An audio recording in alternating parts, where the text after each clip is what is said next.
கம்மியாக தான் இருக்குது. இப்போ மோடு சேஞ்ச் பண்ணுவோம், எஃப்எம் மோடு. ஸோ எஃப்எம் இறையுது. இதுக்கு ஆண்டனா எங்கேயுமே கொடுக்கல. ஒரு வேளை ஆண்டனா எங்கே இருக்கும், இதுக்குள்ளேயே அதாவது ஒயர் கொடுத்துருப்பாங்களா? ஸோ இதில் எதுவும் இல்லை. சரி, இதை செக் பண்ணி பார்ப்போம்.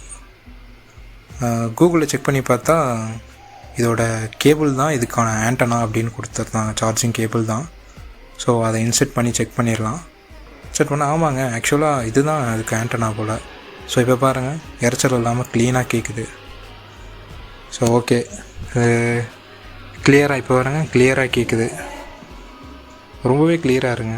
எப்படிலாம் கண்டுபிடிச்சிருக்காங்க பாருங்களேன்.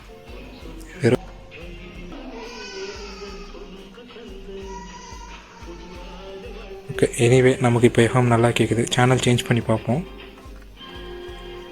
சேனல் பார்த்தீங்களா, லைனாக வருது. USB cable. இதோட ஃபுல் வீடியோ நம்மளோட சேனலில் இருக்குது. இதுக்கான லிங்க் வந்து கீழே இருக்குது. கண்டிப்பாக செக் பண்ணி பாருங்கள். தேங்க்ஸ் ஃபார் வாட்சிங்.